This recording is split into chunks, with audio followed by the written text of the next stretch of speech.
عزيزي الشارك، بعد ما حضرتك عرفت ازاي تقدر عن طريق الرسمه تجيب الليميت البوزيتيف وتجيب الليميت النيجاتيف، ولو طلعوا الاثنين قد بعض يبقى في ليميت وتقدر تجيب الفاليو بتاعته. دلوقتي هنقدر ازاي نجيب الليميت الجبريكلي من غير ما نحتاج ان احنا نرسم، ودي طريقه مهمه جدا جدا، وخلي بالك دي ان شاء الله اللي مكمله معانا لحد اخر المنهج بتاع الكالكولس. فتعالى نبدا مع بعض كده ونشوف الكلام معانا دلوقتي على ايه. اعزائي المشاهدين، لو احنا جينا نسال نفسنا سؤال، هو ايه الفكره يعني اصلا ان احنا نجيب الليميت؟ انا قلت لك فكره الليميت ان الفانكشن بتاعتك تطلع في الاول تجيب لك 0 اوفر 0 حاجه ان سبيسيفايد، فنبتدي نجيب الفاليو بتاعتها. طيب انا دلوقتي معايا فانكشن، تمام، والفانكشن دي كانت بولينوميال فانكشن.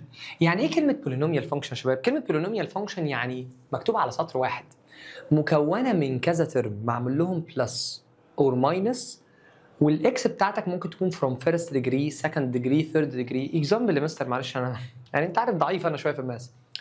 بولينوميال فانكشن شباب زي دي كده 2x plus 5، زي دي كده x سكوير minus 3x plus 2.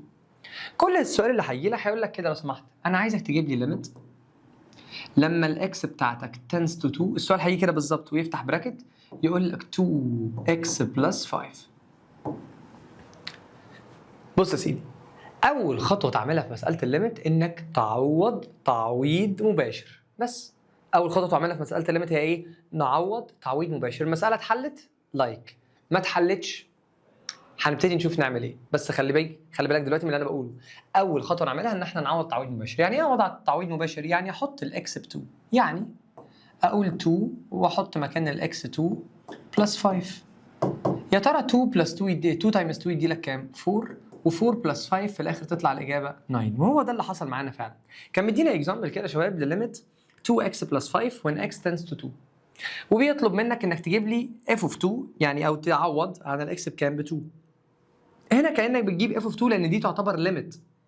الليميت دي بولينوميال، فلما تكون الليميت بولينوميال كانك بتعوض في الفانكشن على طول. فكل اللي عليك انك عوضت مكان الاكس ب 2 طلعت الاجابه كام؟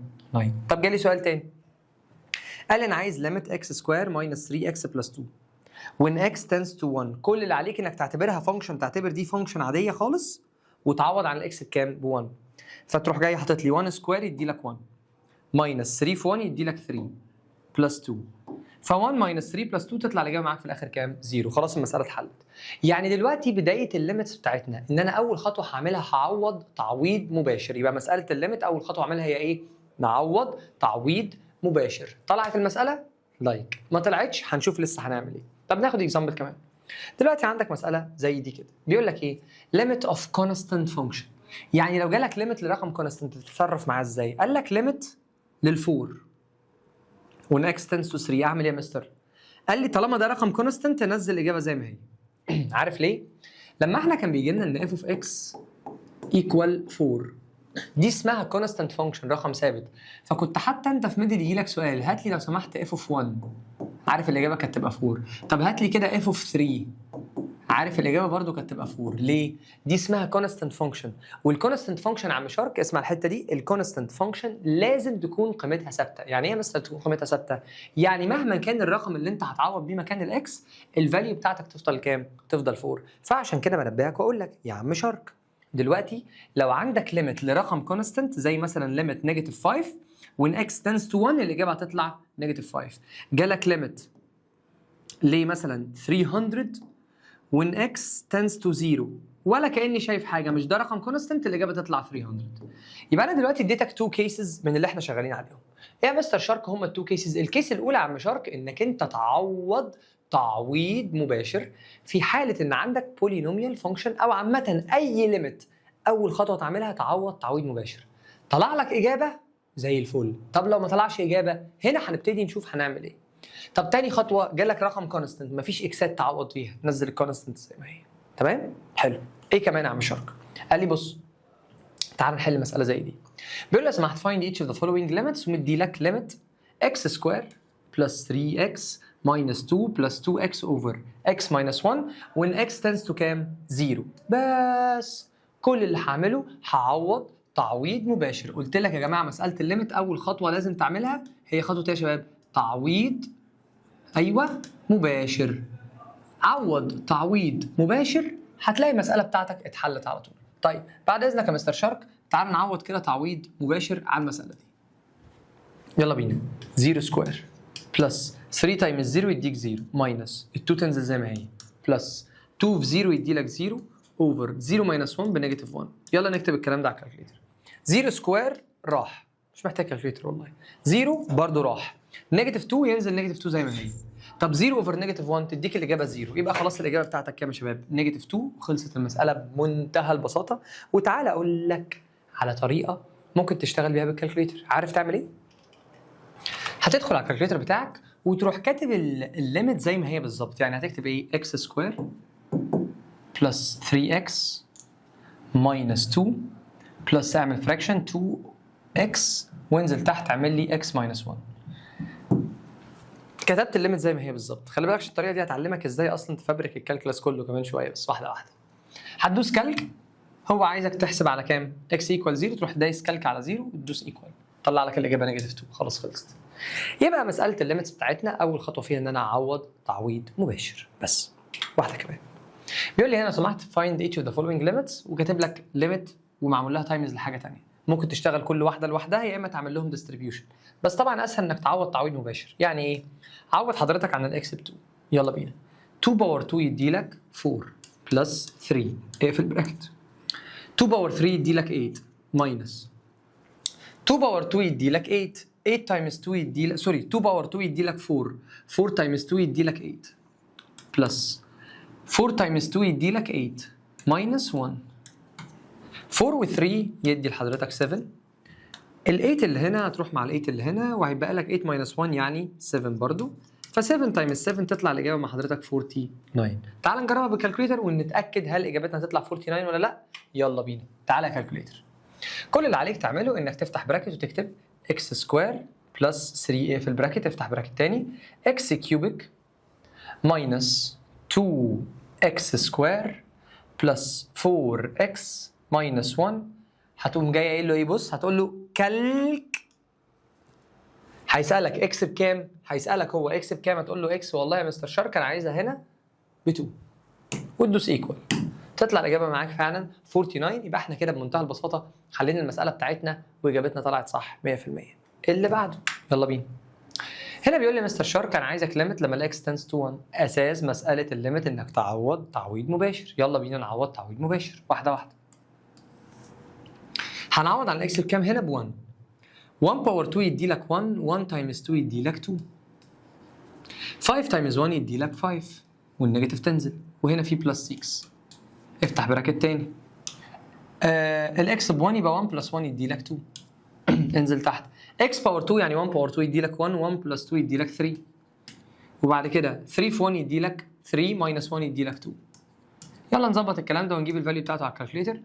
لو حضرتك عملت نيجاتيف 5 بلس 6 يدي لك 1 و1 و2 يدي لك 3.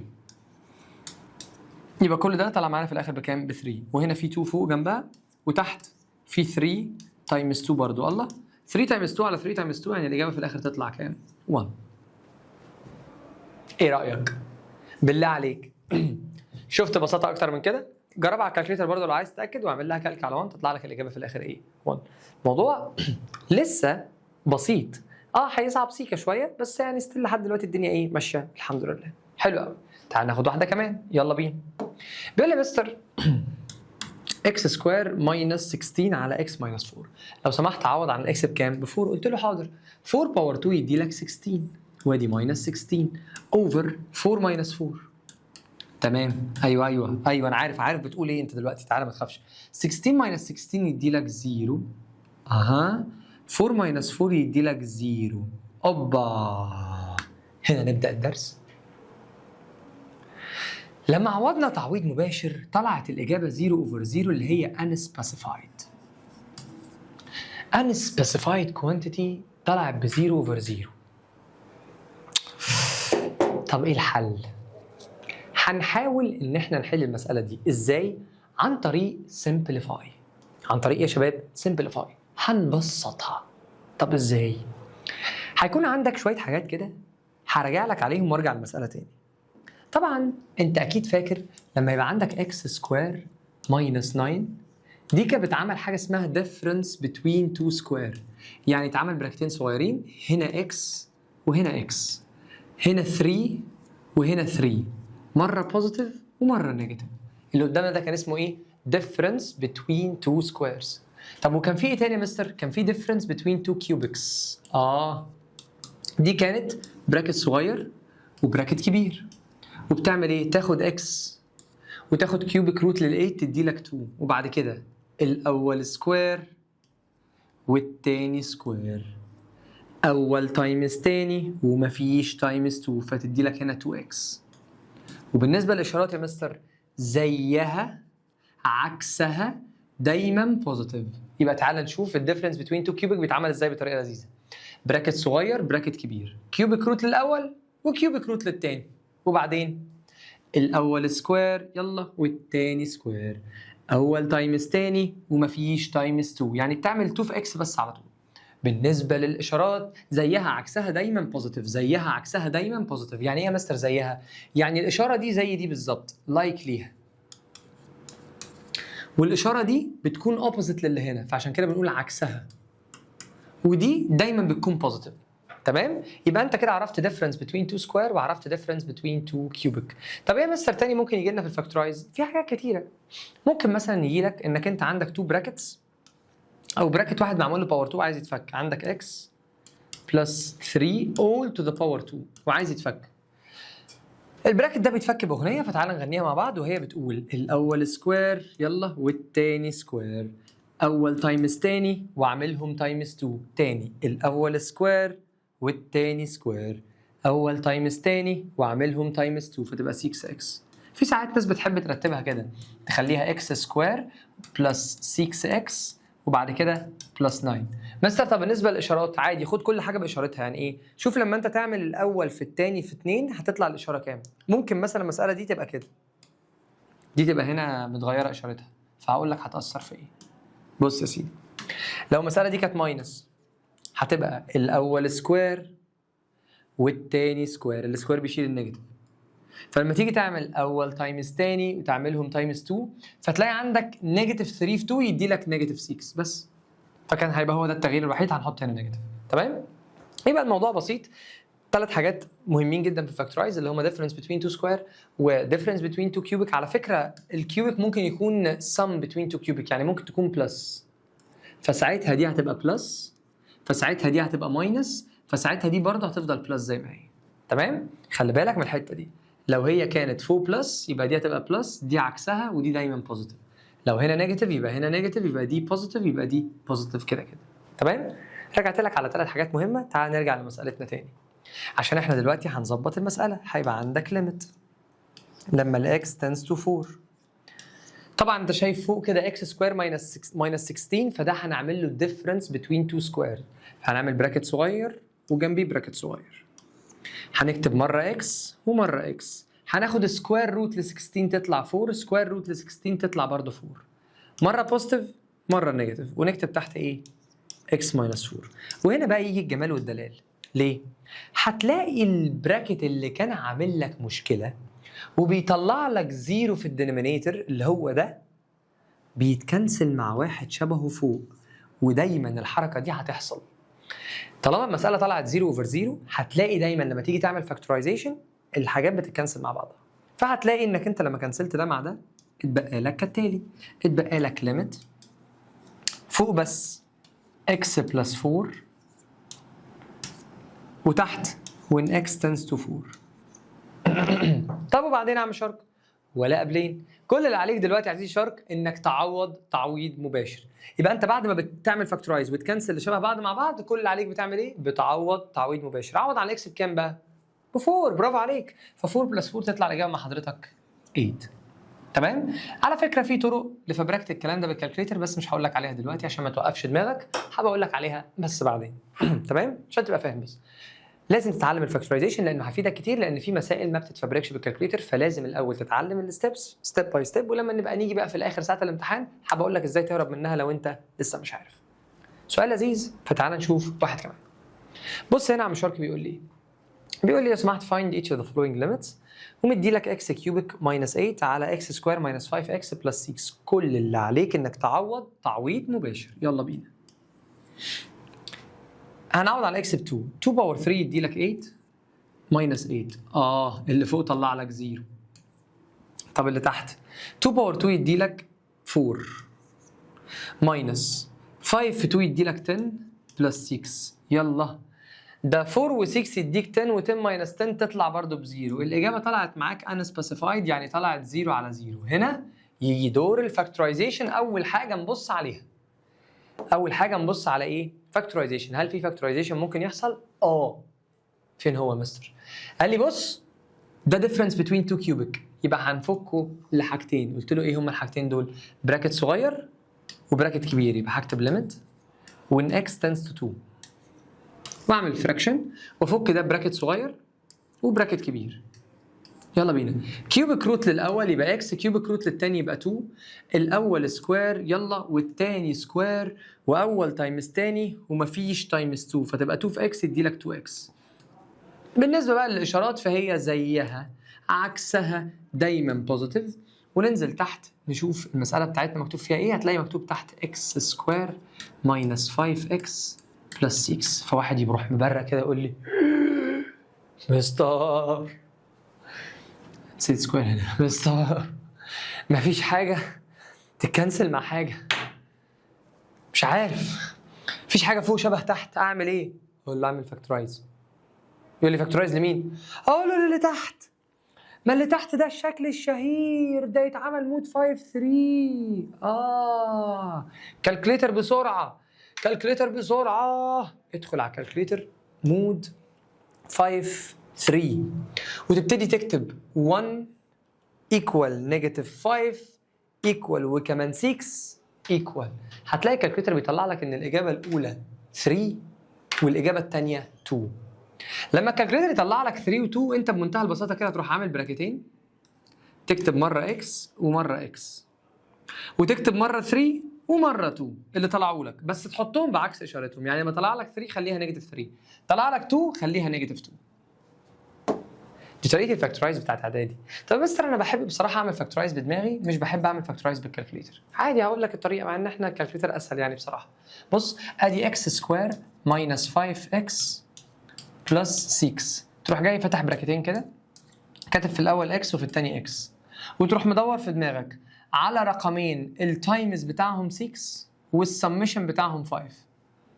التايمز بتاعهم 6 والسمشن بتاعهم 5. طالما التايمز 6 والسمشن 5 فانت كده عندك 2 في 3، وبتحط الاشاره شبه اللي في النص. لو الاشاره الاخيره بلس بيبقوا الاثنين شبه بعض في النص. تمام؟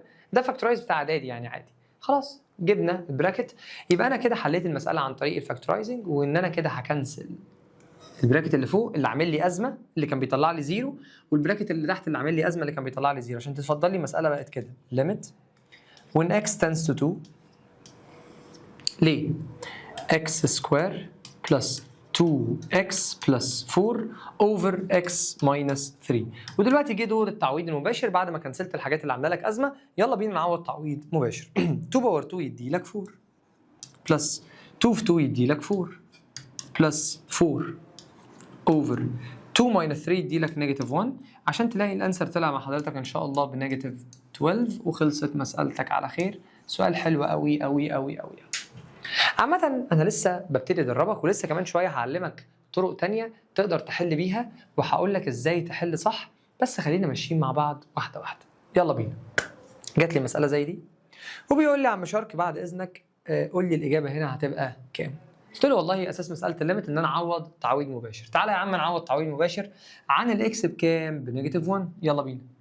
2 في نيجاتيف 1 يدي لك نيجاتيف 2 بلس 3 all to the power 2 minus 1 over negative 1 power 2 يدي لك 1، وحط بعد كده الاكس بنيجاتيف 1. لو كتبت اللي فوق ده على الكالكليتر هتلاقي الاجابه طلعت 0، لو كتبت اللي تحت على الكالكليتر هتلاقي الاجابه طلعت 0. ياه طلع لي 0 over 0 يعني كميه انا سبيسيفايد. يعني انا دلوقتي مضطر ان انا ابتدي استخدم الفاكتورايزيشن. يلا نظبط شويه تظبيط. ادي limit when x tends to negative 1. بالنسبه للبورت اللي فوق في المساله فانا ملاحظ ان في براكت باور 2. الله الله ده لعبتي. ده هيتفك ازاي؟ الاول سكوير والتاني سكوير، اول تايمز تاني واعملهم تايمز 2. يلا بينا. الاول سكوير يدي لك 4 اكس سكوير. التاني سكوير يدي لحضرتك 9.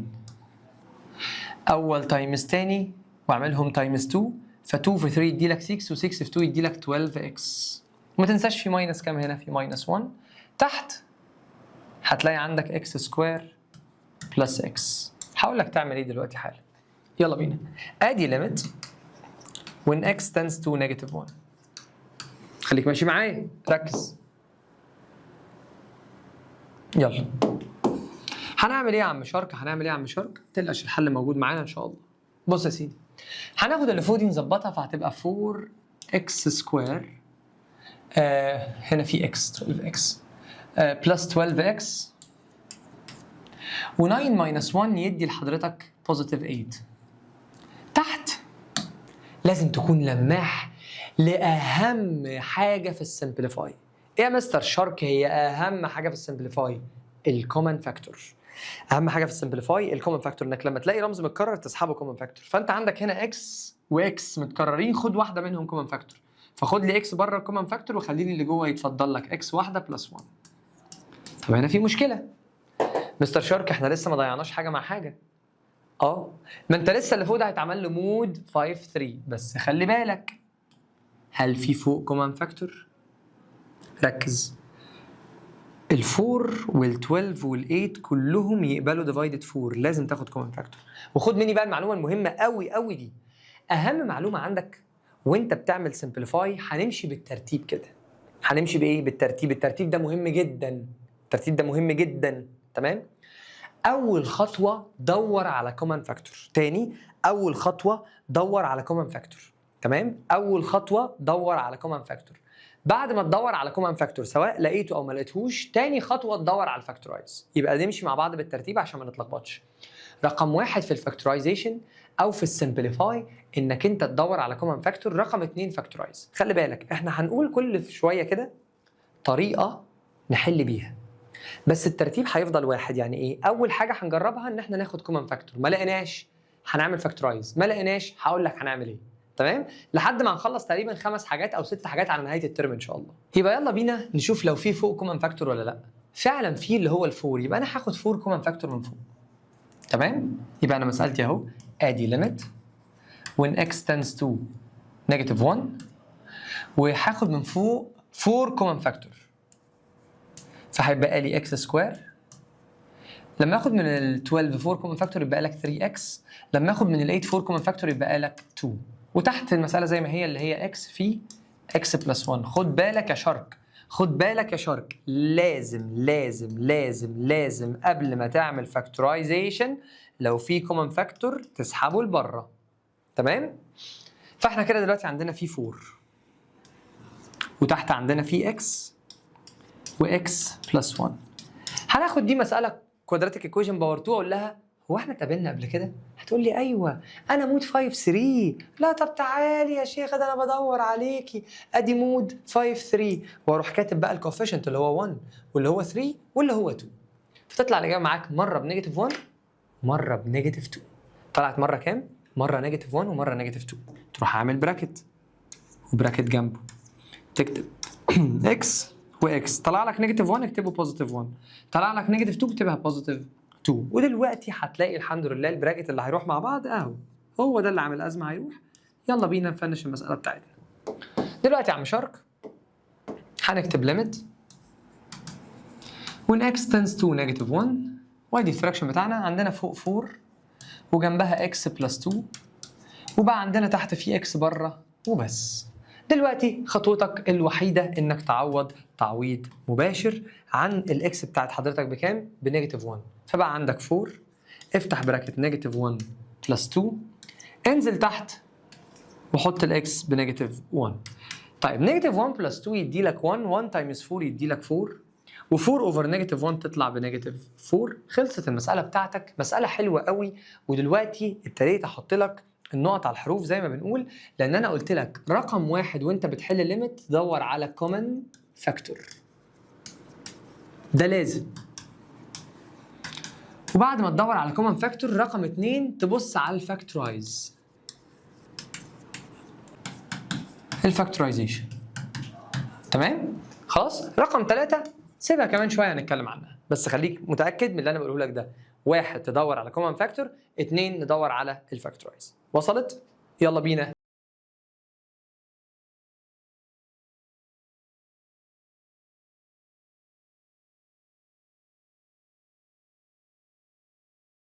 دي وهقول لك فيها على الطريقه الثالثه اللي بنفكر فيها واحنا بنحل ليميتس. المساله هنا بتقول لي limit x cubic minus 7x plus 6 over 3x square minus 8x plus 4 when x tends to 2. هتعوض تعويض مباشر ومفاجاه ان الاجابه تطلع لك 0 over 0. يا ما كانش متوقع نهائي. طب هنعمل ايه؟ بص يا سيدي، هندور رقم واحد على common factor. هل في فوق common factor في رمز متكرر في 3 terms؟ لا. هل في common factor رمز متكرر في 3 terms؟ برضه لا. طالما مفيش common factor موجود لا فوق ولا تحت، فده معناه ان الكومن فاكتور فشل. تعال ندور تاني حاجه على الفاكتورايز. هل في difference between two square؟ لا. difference او summation between two cubics؟ برضه لا. طب هل في، ركز معايا، quadratic equation؟ برضه لا. يوه، يعني فوق مفيش فاكتورايز هيحصل؟ لا. طب تحت difference between two square؟ لا. difference between two cubic؟ لا. ممكن اعمل مود 5 3. تمام؟ بس حتى لو عملنا مود 5 3 تحت، تعالى نعملها كده. ادي مود 5 3، هنكتب 3 وبعد كده نيجاتيف 8 وبعد كده 4. هيطلع لك رقمين، الرقم الاول 2 والثاني 2 اوفر 3. لو طلع لك 2 فانت المفروض تعمل كده، تكتب تحت براكت واكس ماينس 2. تمام؟ والبراكت الثاني تكتب فيه اكس. الرقم الثاني اللي طلع لك كان 2 اوفر 3. بص بتعمل ايه؟ بتحط ال 2 هنا وال3 هنا وتحطه بعكس اشارته. بس ستيل انت برضه لو عملت حاجه زي كده فالمساله بتاعتك ما اتحلتش، لان مفيش حاجه اتكنسلت مع حاجه. بص، مفيش حاجه فوق ينفع تتكنسل مع اللي تحت، وهنا هنقف نبص للمساله مش عارفين نعمل ايه، لان لا الكومن فاكتور نفع ولا الفاكتورايز عمل نتيجه، وستيل المساله مش راضيه تتحل. طب ايه الحل الثالث اللي بندور عليه؟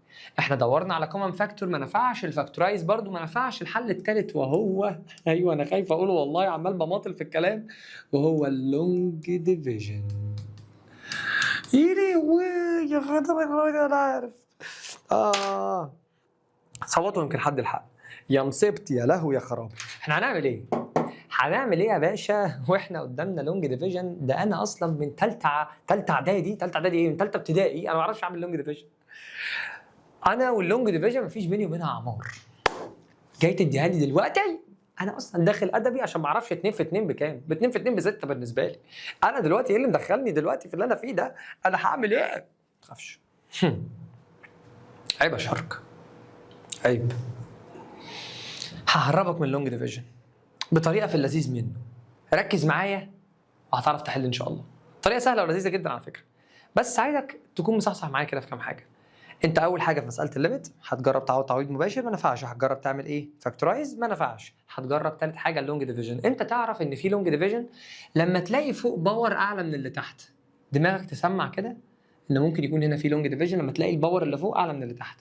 ديجري الترم اللي فوق ثيرد ديجري، ديجري الترم اللي تحت سكند ديجري، فطالما باور اللي فوق اعلى من اللي تحت يبقى هنا ممكن يكون في لونج ديفيجن. هعلمك طريقه لذيذه جدا. بص يا سيدي، حضرتك هتعمل فراكشن كده او ريكتانجل كده، خلاص؟ بس طبعا خلينا واصلين لنقطه احنا كنا واصلين لها من شويه كده، ان انا اللي فوق كنت كاتبه زي ما هو، اللي هو اكس كيوبيك ماينس 7x بلس 6، وتحت لما عملنا فاكتورايز كان طلع لي رقمين، فاكرين ايه هما؟ تعالى نفتكر تاني مع بعض. اول رقم كان 2 اهو، فقلت لك هنروح نكتب هنا x ماينس 2. تاني رقم كان 2 اوفر 3، قلت لك اكتب ال 3 جنب الاكس وحط ال 2 هنا والاشاره بعكسها، طلع لك 2 اوفر 3 يبقى تكتب هنا النيجاتيف 2 وال 3 جنب الاكس. بعد ما وصلنا للمنظر ده لازم قبل ما تبتدي تشتغل المساله تحدد انت هتعمل مين ديفايدد مين. مين اللي عامل لك ازمه في المساله؟ هل البراكت ده ولا البراكت ده؟ فكر كده، تفتكر مين في دول اللي لما تعوض عن الاكس ب 2 يدي لك ماث ايرور؟ ده ولا ده؟ برافو عليك، هو ده. ليه؟ لان 2 ماينس 2 يديك 0. فهو ده البراكت اللي احنا هنختار هنعمل عليه اللونج ديفيجن. تمام؟ طب بنعمل لونج ديفيجن ازاي؟ هقول لك طريقه اسهل من اللونج ديفيجن، وهشرح لك برضه طريقه اللونج ديفيجن، بس الطريقه دي اسهل من اللونج ديفيجن. بص يا سيدي، حضرتك مطلوب منك انك تعمل ريكتانجل كده، انا مجهزه صح اهو، تمام؟ هتكتب في الريكتانجل اللي انت بتعمله ده كوفيشنت النيمينيتور اللي فوق. مش فاهم؟ تعالى افهمك. بدايه الريكتانجل ده طالما الباور بتاعك هنا اكس باور 3، اكتب الكوفيشنت بتاعها. كوفيشنت الاكس باور 3 1، تروح حاطط هنا 1، تعمل خط. هل في اكس باور 2 موجوده؟ لا مفيش، يبقى تحط بعدها 0، اعمل خط. كوفيشنت الاكس نيجاتيف 7، اعمل خط. الابسوليوت بارت 6، خلصت. ايه اللي انا عملته ده يا مستر؟ كتبت كوفيشنت الارقام اللي فوق، كوفيشنت الترمات اللي فوق. الاكس باور 3 كوفيشنت بتاعه 1، الاكس باور 2 مش مكتوب فحطيت 0، الاكس بس الكوفيشنت بتاعه بنيجاتيف 7، وال6 هي الابسوليوت بارت. وتروح كاتب هنا نمبر 2. طب اشمعنى نمبر 2؟ عشان هو اللي مكتوب اكس تنس تو 2، وانت عايز تتخلص من ال2 اللي تحت هنا. خلاص؟ طب وبعدين بص بقى، بنعمل طريقه اسمها طالع نازل. طريقه اسمها ايه؟ طالع نازل. بعد ما عملت المربعات اللي فوق دي هتعمل تحتهم مربعات اقل بواحد. يعني دول كانوا 4، هتعمل لي هنا 3 بس. بص هتعمل ايه؟ طريقه ايه؟ طالع نازل. انت هتنزل بالرقم ده زي ما هو اللي هو 1، وبعد كده تطلع بيه في المربع هنا، بس وانت طالع بتعمل تايمز للرقم اللي مكتوب هنا. يعني مكتوب هنا 2، فهتعمل لي 1 تايمز 2 تطلع لك الاجابه 2. بعد كده تروح نازل تاني، وانت نازل تعمل بلس، وانت طالع تعمل ماينس، وانت نازل تعمل بلس، وانت طالع تعمل ماينس. هتعمل 0 بلس 2 يدي لك 2، وانت طالع تعمل تايمز، وانت طالع تعمل تايمز، اعمل تايمز، اعمل 2 تايمز 2 تدي لك 4، وانت نازل اعمل بلس، نيجاتيف 7 بلس 4 تدي لحضرتك نيجاتيف 3، وانت طالع اعمل تايمز، نيجاتيف 3 تايمز 2 تدي لك نيجاتيف 6، وانت نازل اعمل بلس 6 بلس نيجاتيف 6 تدي لك 0. طلع لك 3 ارقام، والثلاث ارقام هم 1 2 ونيجاتيف 3. ده معناه ان اللي اتفضل لما جينا عملنا الترم ده او النيمينيتور ده على الدينومينيتور ده بس، ما احنا قسمنا ده على ده، قسمنا ده على ده. طب وليه ما قسمناش ده؟ لان ده ما فيهوش مشكله، هو ده اللي عامل ازمه. قسمنا ده على ده، تمام؟ طلع لنا 1 و2 ونيجاتيف 3. بص هتتكتب ازاي؟ هتكتب ليميت x tends to 2. 1 معناها 1x سكوير، 2 معناها بوزيتيف 2x، نيجاتيف 3 معناها نيجاتيف 3 في الابسوليوت بارت، وفي تحت اوفر عندك 3x ماينس 2. كده انت عدلت المساله بتاعتك من المنظر القذر اللي كان موجود هنا للمنظر ده. مش فاهم حاجه؟ تعالى نعيدها تاني من الاول. يلا بينا، يلا بينا، ركز. اول خطوه دورنا على فاكتورايز فوق، للاسف ما لقيناش، فخليناها x كيوبيك ماينس 7x بلس 6. عملنا فاكتورايز تحت، طلع لي حاجتين بالكالكوليتر، مره طلع لي 2 فهكتبها x ماينس 2، مره طلع لي 2 اوفر 3 فهكتبها 3x ماينس 2. مفيش حاجه صعبه كده، ده فاكتورايز عادي جدا ومش حاجه جديده انت بتعملها. طلع لك 2 حطيتها بالنيجاتيف، طلع لك 2 اوفر 3 حطيت ال 3 جنب الاكس والنيجاتيف 2. وبعدين بنقرر ان احنا هناخد البارت ده مع البارت ده يتعمل لهم لونج ديفيجن. هناخد الحته دي كده بس. طب ليه؟ علشان البراكت ده هو اللي عامل ايرور. عامل ايرور ليه؟ لما نعوض هنا ب 2 ف 2 ماينس 2 تدي لك 0 في الدينومينيتور، تدي لك ماث ايرور. طب ايه الحل؟ هنعمل ده ديفايدد ده. طب تعالى نعمل ديفايدد سوا، يلا بينا. بنعمل ايه يا مستر؟ ده براكت باور كام او باور كام ده؟ 3. اعمل لي 4 مربعات. 1 2 3 4. هنبتدي نكتب الكوفيشنتس الموجوده. اكس باور 3 الكوفيشنت بتاعها 1. اكس باور 2 مش موجوده فالكوفيشنت بتاعها 0. اكس بس الكوفيشنت بتاعها نيجاتيف 7 والابسوليوت بارت معاك ب 6.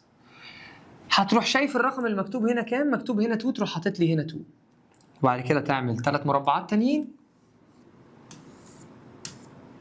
وتبتدي تلعب، وانت نازل بلس وانت طالع ماينس تايمز، وانت نازل بلس وانت طالع تايمز. هتنزل ده زي ما هو اول حاجه، فهينزل 1 زي ما هو، وانت طالع هتعمل 1 تايمز الرقم اللي هنا، يعني 1 تايمز 2 يدي لك 2، وانت نازل بلس 0 بلس 2 يدي لك 2، وانت طالع تايمز 2 تايمز 2 يدي لك 4، وانت نازل بلس نيجاتيف 7 بلس 4 يدي لك نيجاتيف 3، وانت طالع تايمز نيجاتيف 3 تايمز 2 يدي لك نيجاتيف 6، 6 بلس نيجاتيف 6 تدي لك 0. على فكره لازم في الاخر تدي لك 0. بعد كده عيد المساله دي تاني. ادي الليميت x tends to 2. مين فاضل تحت عندك في الدينومينيتور؟ 3x minus 2. طب وفوق بقى هكتب ايه؟ هنكتب ده.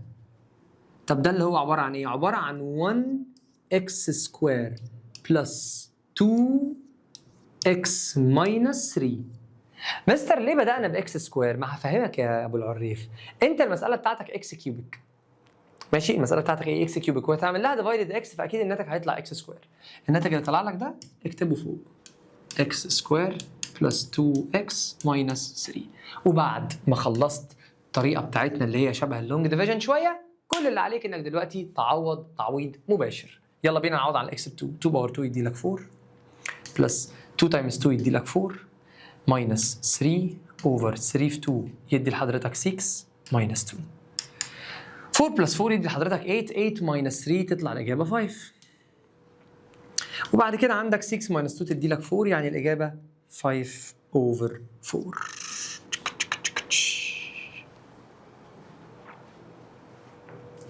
مش عايزين نزعق لبعض، مش عايزين نتعصب، والله بسيط، والله بسيط والله. بص اضرب كوبايه شاي، انا اهو باخد نفسي مع اهو.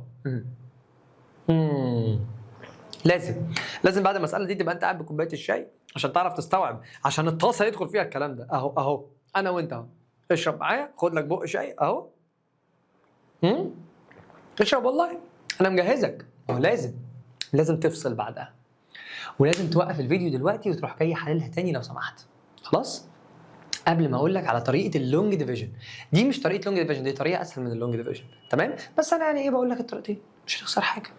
تمام؟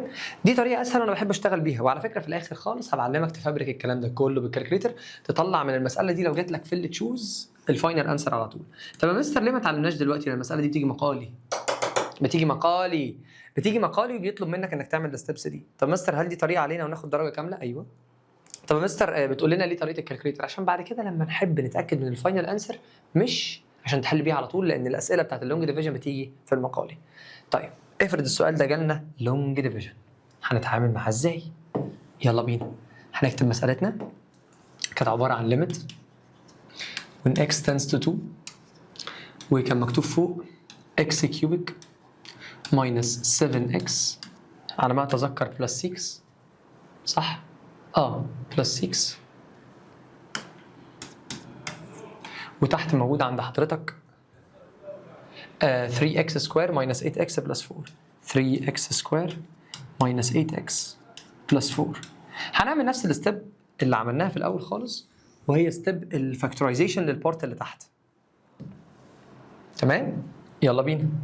ستيب الفاكتورايزنج للبارت اللي تحت، فهيبقى معاك المساله كده limit when x tends to 2، وبعدين اللي فوق زي ما هو x cubic minus 7x plus 6، وتحت لما عملنا فاكتورايز كان في x minus 2 وكان في 3x minus 2. تمام؟ طيب عايزين نحل اللونج ديفيجن، قلت لك لازم اول حاجه تحدد هتعمل مين ديفايدد مين. قلنا هناخد النومينيتور اللي فوق هنعمله ديفايدد الاكس ماينس. بعد ما حددنا هتروح حضرتك عامل شرطه الفراكشن. تمام؟ تكتب جوه النومينيتور اللي هو اكس كيوبيك، عشان تبقى جامد حط لي بلس 0 اكس سكوير عشان ما فيش اكس سكوير موجوده، وكمل ماينس 7 اكس بلس 6، وبره اكتب الدينومينيتور اللي هو اكس ماينس 2. يلا بينا بقى نركز. بص هتعمل ايه؟ هتسال نفسك سؤال، يا اكس كيوبيك عشان اخلي الاكس دي تبقى شبهك، عشان اخلي ده يبقى شبه ده، دايما هو غرضك في اللونج ديفيجن تخلي اللي هنا شبه اللي هنا. عشان اخلي الاكس تبقى اكس كيوبيك محتاجه تتضرب في كام؟ في اكس سكوير، فتروح كاتب اكس سكوير فوق وتروح جاي ضاربها فيها اكس سكوير في اكس يدي لك اكس كيوبيك. اكس سكوير في نيجاتيف 2 يدي لك نيجاتيف 2 اكس سكوير. لسه بدري، كمل. تروح جاي شادد خط كده وماينس دول من بعض، اكس كيوبيك ماينس اكس كيوبيك راحت، خلاص ده راح مع ده. 0 ماينس نيجاتيف 2 يدي لك بوزيتيف 2 اكس سكوير، ونزل دول زي ما هم، نيجاتيف 7 اكس بلس 6. وبعدين هتسأل نفسك ال 2 اكس سكوير دي ايه الفرق ما بينها وما بين الاكس؟ لازم تتضرب في 2 اكس، الاكس عشان تبقى شبه ده عشان يبقى شبه ده يتضرب في 2 اكس، فاكس في 2 اكس يدي لك 2 اكس سكوير، نيجاتيف 2 في 2 اكس يدي لك نيجاتيف 4 اكس، وطالما انت ضربت في 2 اكس يبقى حط لي فوق بوزيتيف 2 اكس. يلا ماينس، هتلاقي ده راح مع ده، نيجاتيف 7 ماينس نيجاتيف 4 يدي لك نيجاتيف 3 اكس، ونزل ال 6 زي ما هي يبقى بلس 6. هتسأل نفسك الاكس دي عشان تبقى نيجاتيف 3 محتاجه تتضرب في كام؟ قال لي تتضرب في نيجاتيف 3، يبقى تحط لي فوق ماينس 3 واضرب ده في نيجاتيف 3 فتبقى نيجاتيف 3 اكس بلس 6 ماينس ده يديك 0 بلس 0. خلصت اللونج ديفيجن، وهو ده الناتج بتاعك اللي انت كتبته فوق، اللي هو ايه بقى شرق؟ اللي هو الحته دي. يبقى تقوم جاي كاتب لي كده الليميت when x tends to 2، عامل شرطه الفراكشن بتاعتك، هتكتب فوق x سكوير بلس 2x ماينس 3، وتحت تكتب الجزء اللي احنا سايبينه، ما احنا عملنا ده ديفايدد ده خلاص، الجزء اللي احنا سايبينه اللي هو ايه بقى؟ اللي هو 3x ماينس 2. وهنعوض تعويض مباشر. انت لو جيت بس تلمح بعينك كده، بص بص بص بص، اللي انا كاتبه هنا ده هو اللي انا كنت كاتبه فوق.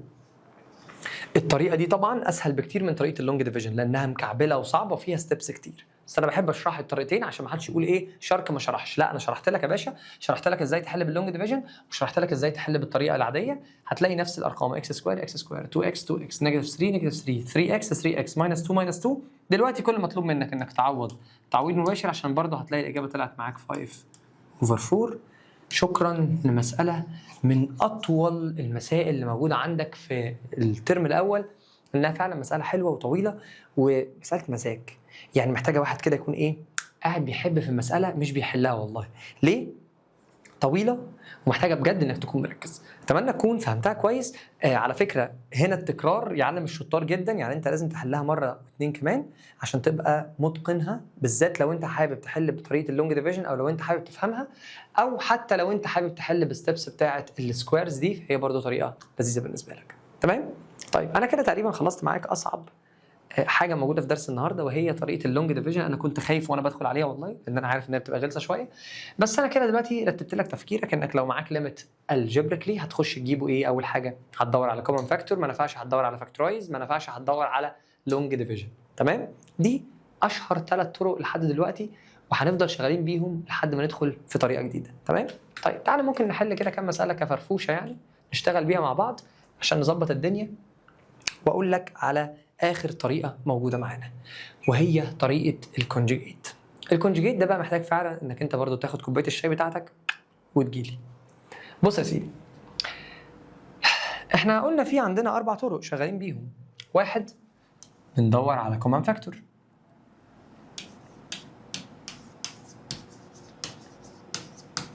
2 الفاكتورايز،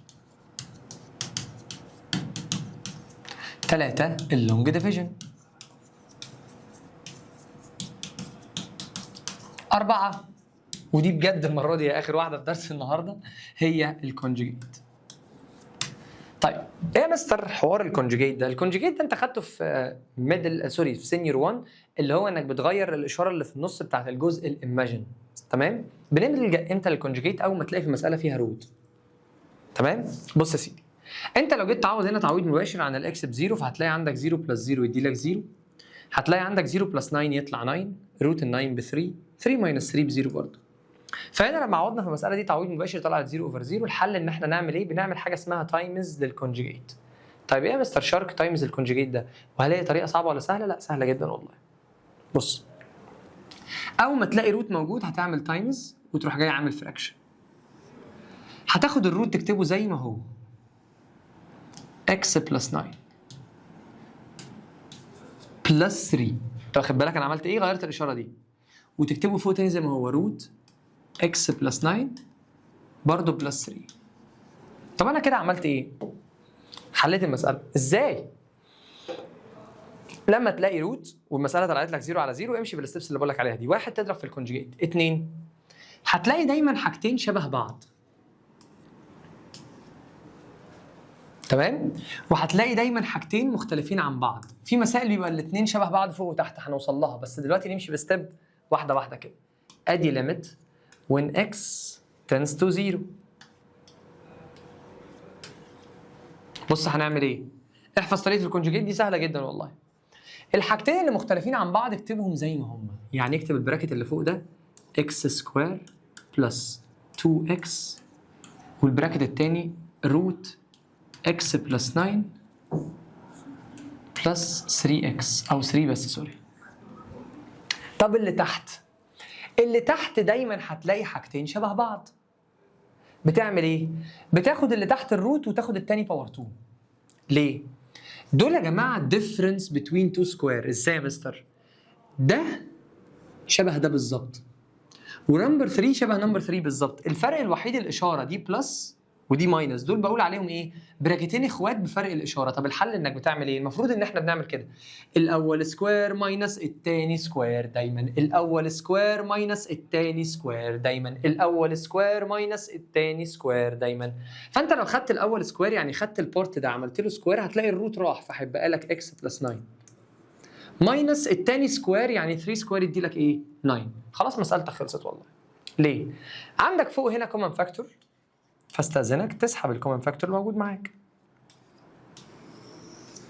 فين الكومن فاكتور؟ هنا في اكس سكوير بلس 2 اكس يبقى خد اكسايه واحده كومن فاكتور.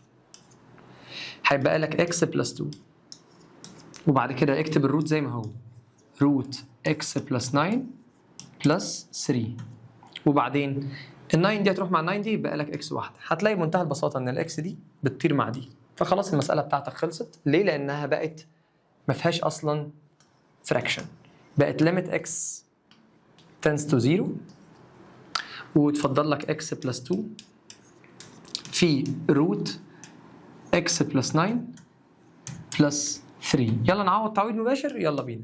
0 بلس 2 يدي لك 2 في البراكت الاول، البراكت الثاني مكتوب فيه ايه؟ 0 بلس 9 يدي لك 9، روت ال 9 يدي لك 3 وعندك بلس 3. 3 بلس 3 تطلع الاجابه مع حضرتك 6، 6 في 2 تطلع الاجابه مع حضرتك 12. خلصت المساله بتاعه الكونجيجيت. يبقى مساله الكونجيجيت بمنتهى البساطه هنمشي بالستبس دي مع بعض. ايه هي بقى مشارك الستبس اللي انت بتقول عليها دي؟ اهي. 1 هنجرب نشوف الكومن فاكتور. كان في كومن فاكتور هنا على فكره واحنا اخدناه. بعد كده بنجرب فاكتورايز ما نفعش، بس اول ما بنلاقي روت دماغنا بتروح ناحيه الكونجيجيت. اضرب فوق وتحت نفس الرقم ده بعكس اشارته. قلت لك هتلاقي حاجتين مختلفين نزلهم زي ما هم. هتلاقي حاجتين شبه بعض اعمل فيهم ايه؟ الاول سكوير فهيشيل الروت ماينس ودايما بيبقى ماينس على فكره. الثاني سكوير فبقت 3 باور 2 بقت 9. وبعدين لما خدنا كومن فاكتور من فوق لقينا الاكس راحت مع الاكس اللي هي كانت عامله لنا ازمه اصلا. وبعد كده اتفضل لي اكس بلس 2 في روت اكس بلس 9 بلس 3. كل اللي علينا ان احنا عوضنا عن اكس بزيرو. بعد التعويض طلعت الاجابه ان الايه؟ الفانكشن بتاعتنا او الليميت بتاعتنا ب 12. وصلت؟ طب تعال ناخد كمان واحده فاكتورايز عشان تاكد معاك المعلومه.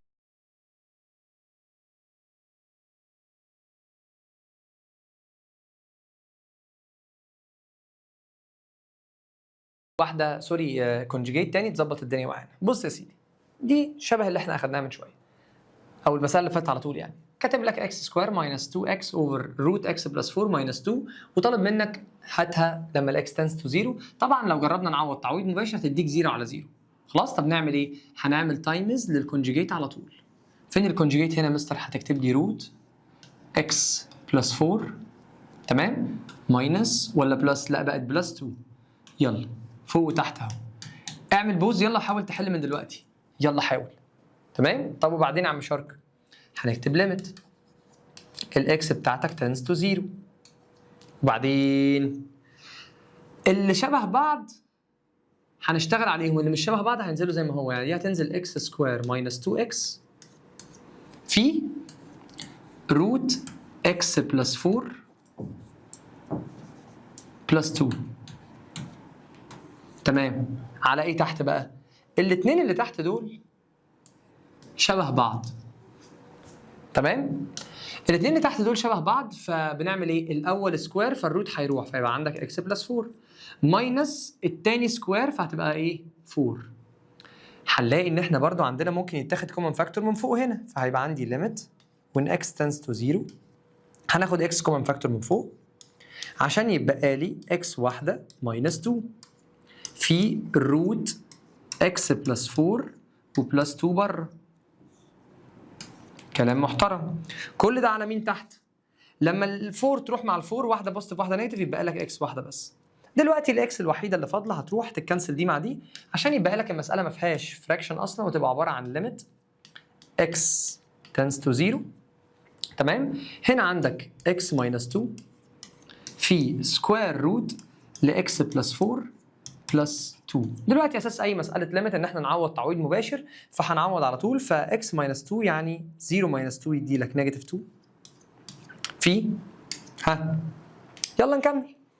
عندنا دلوقتي x بلس 4 يبقى 0 فيبقى لك 4 تحت الروت تطلع ب 2 وبعد كده بلس 2. يلا بينا 2 بلس 2 يدي لحضرتك 4 في نيجاتيف 2 تطلع الاجابه مع حضرتك نيجاتيف 8. خلصت مسألتنا بنفس فكرة المسألة اللي فاتت على طول. سؤال حلو جدا جدا. طب تعالى اقول لك لو انت حابب تتأكد بالكالكوليتر ان الإجابة فعلا نيجاتيف 8 هتعمل ايه؟ بص يا سيدي.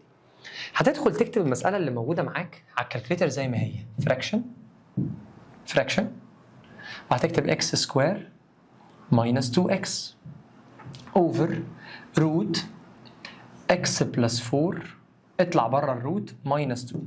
تمام؟ طبعا انت لو بتحل مسألة لأول مرة هتروح جاي دايس كالك، بيسألك الاكس بكام هتقول له الاكس بزيرو فهيديك ماث ايرور. لما حطيت الاكس بزيرو اداك ايه؟ ماث ايرور.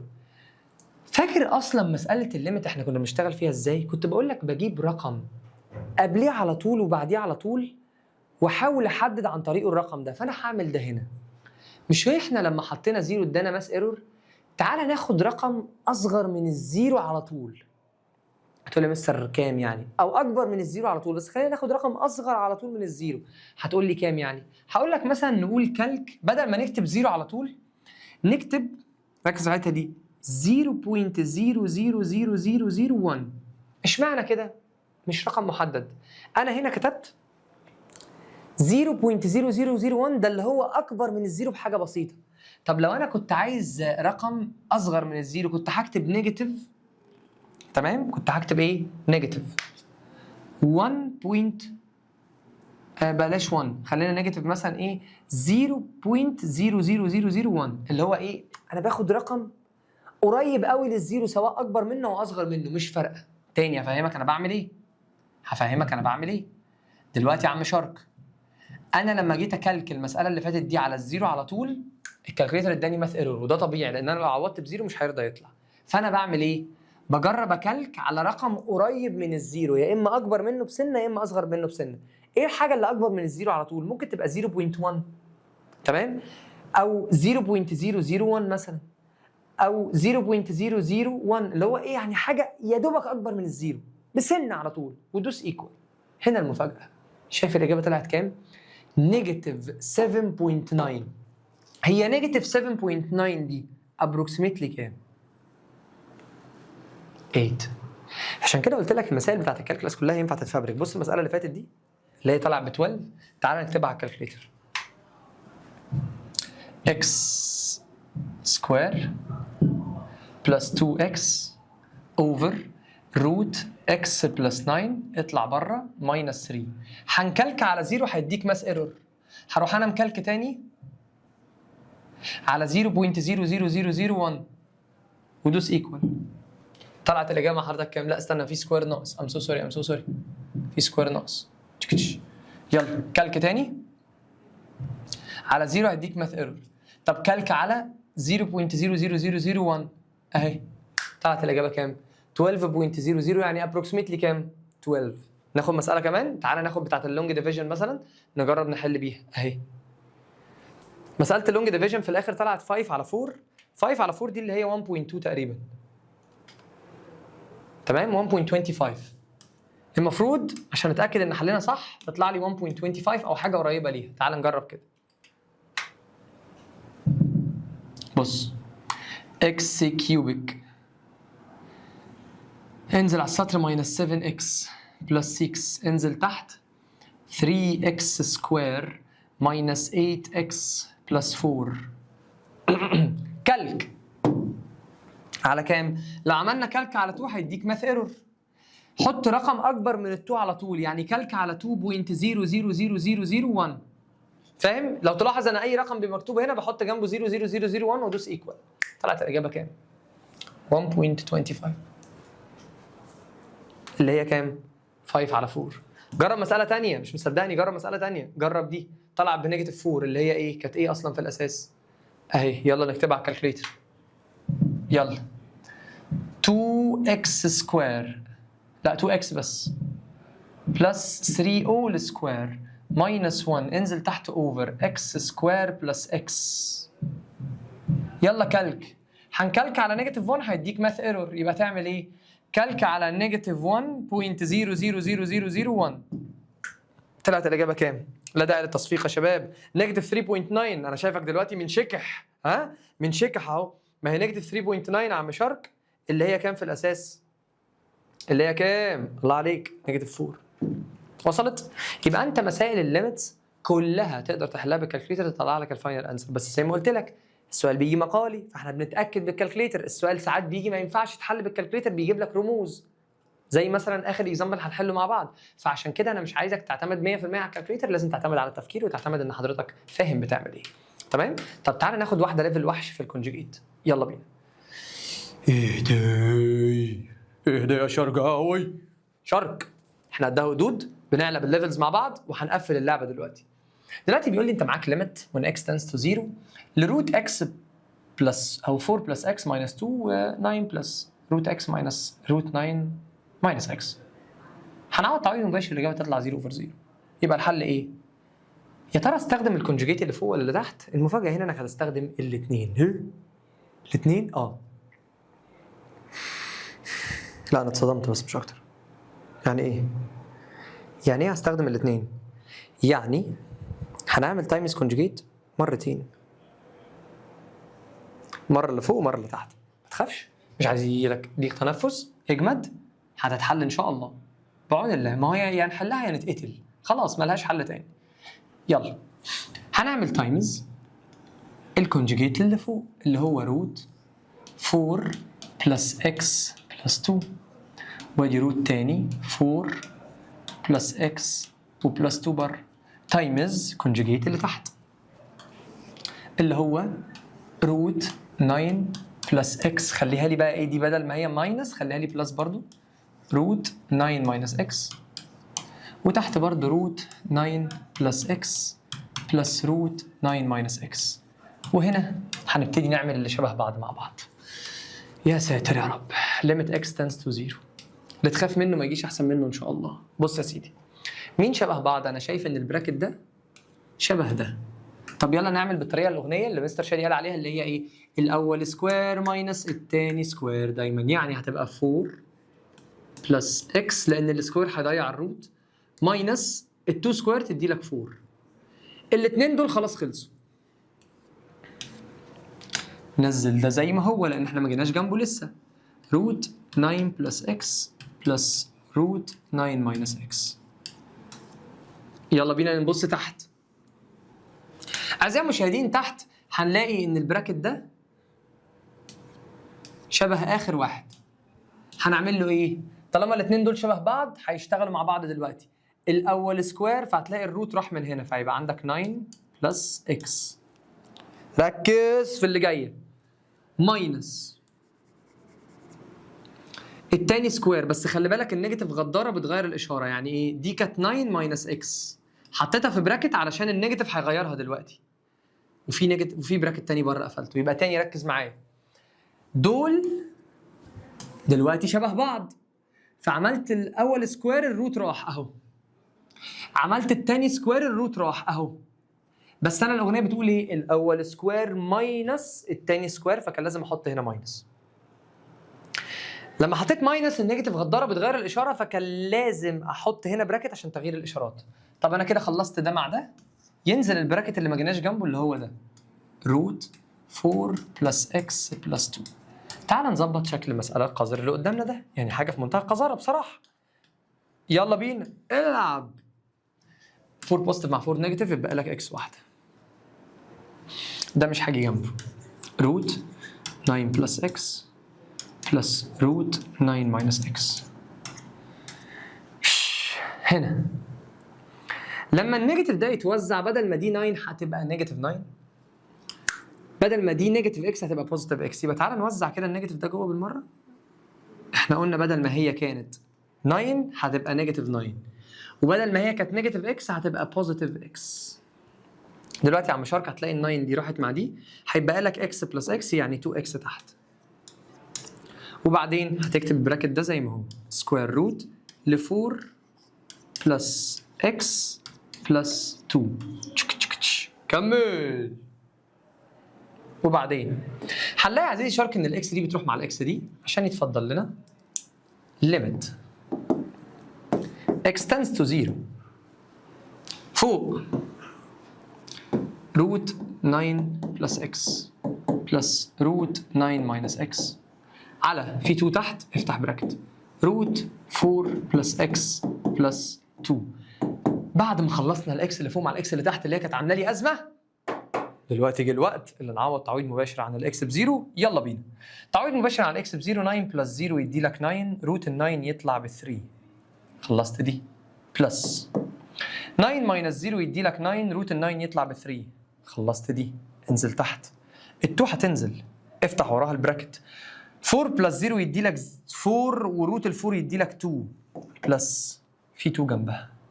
عشان الانسر تطلع مع حضرتك 3 بلس 3 تطلع 6 اوفر 2 بلس 2 تطلع 4. 4 تايمز 2 يدي لك 8. 6 اوفر 8 معناها 3 اوفر 4. شهادة ان لا اله الا الله وشهادة ان محمد رسول الله. ريست ان بيس يا عم شارك. خلصنا المسألة الحمد لله وقضت علينا، بس انا بصراحة الشك بياكلني وعايز اتاكد بالكالكوليتر ان فعلا الاجابة 3 اوفر 4 اللي هي 0.75 approximately. ارجع للمسألة الاصلية، شيل الدوشة اللي عليها دي وادخل على الكالكوليتر واكتب روت 4x 4 بلس x ماينس 2 على روت 9 بلس x ماينس روت 9 ماينس x. كالك على الزيرو يديك ماس ايرور، هترجع تاني وتكالك على 0.0001 ودوس ايكوال. الإجابة طلعت 0.749 يعني فعلا 0.75. تمام بحمد الله. مسألة من المسائل القذرة اللي هتتعرض لها في حياتك، قول يا رب ما تجيش، بس بصراحة هي حكاية بحبها لأن فيها تركيز، فيها ستبس كتير. راجع، عملنا تايمز كونجيجيت مرتين، مرة للي فوق ومرة اللي تحت. خدنا البراكتس اللي شبه بعض وخلصناها، خدنا البراكتس اللي تحت شبه بعض وخلصناها، نزلنا بقيه الكونجيجيت ده ونزلنا بقيه الكونجيجيت ده، خلصنا شويه حاجات جوه. وخلي بالك من الحته بتاعت النيجاتيف، غداره بتغير الاشاره تغربل لك المساله كلها. وبعد كده طيرنا الاكس مع الاكس، عوضنا تعويض مباشر، مساله اتحلت معاك. حلو. حاول تحلها لوحدك، مش تخسر حاجه يعني. تمام؟ تعال نشوف الاكزامبل هنا بيقول ايه. بيقول لو سمحت find each of the following x tends to. اول حاجه تعملها انك تعوض تعويض مباشر. يلا بينا. هيبقى عندك 2 minus 3 over 2 باور 2 تطلع ب 4 plus 1. يا جماعه 2 minus 3 تدي لك نيجاتيف 1، 4 plus 1 تدي لك الاجابه 5. يا نهار ابيض، الاجابه طلعت نيجاتيف 1 على 5 من غير ما يحصل اي حاجه.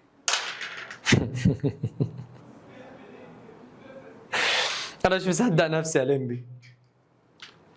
دي مساله ودي برضو مساله. تعرف ان في ثانويه عامه جاب لهم مساله زي دي قبل كده؟ ما كانت تانية ثانوي في نظام ثانويه عامه زي البكالوريا اللي هيبقى.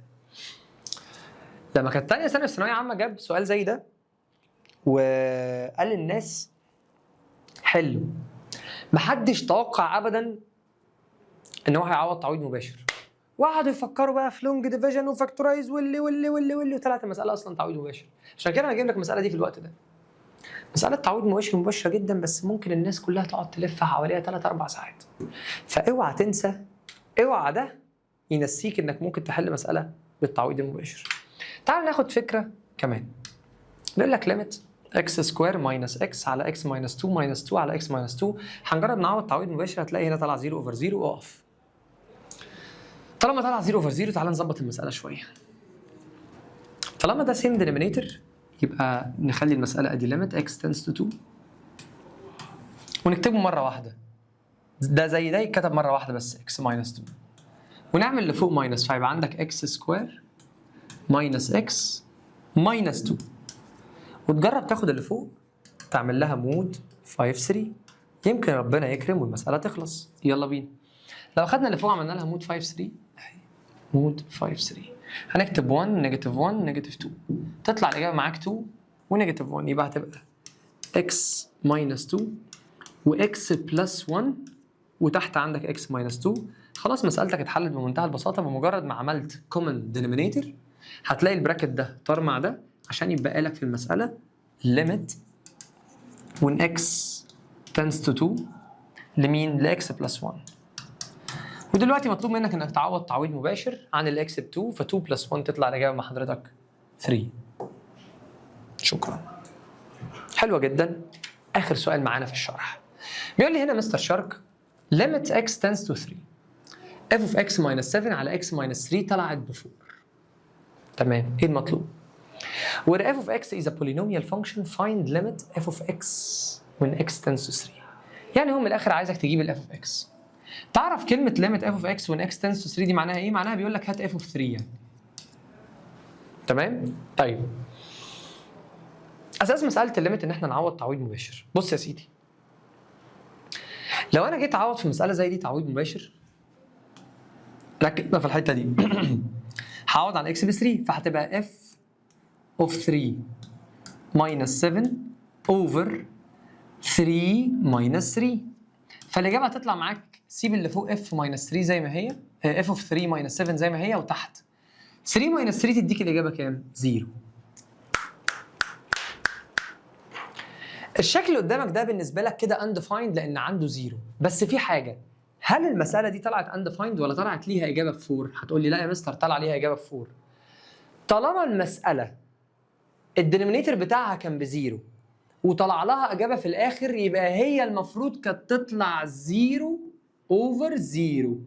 تاني، طالما مسألة الليمت طلع لها إجابة ب 4 أو أيا كانت الإجابة وانت بتعوض في الاول طلع لك تحت 0 يبقى لازم اللي فوق كمان يساوي 0. يعني ده معناه ان f of 3 minus 7 لازم يساوي 0. لا مش فاهم. اقول لك تاني. اي مسألة ليميت وانت بتعوض تعويض مباشر، اي مسألة ليميت وانت بتعوض تعويض مباشر طالما اللي تحت طلع بزيرو واللي فوق انت مش عارف هو بكام بس المسألة طلع لها ناتج في الآخر يبقى لازم اللي فوق كمان كان بيساوي 0. يبقى ده معناه ان لازم f of 3 minus 7 تديك 0. يعني ده معناه ان f of 3 ودي 7 الناحية التانية لازم تطلع ب 7. بس خلاص.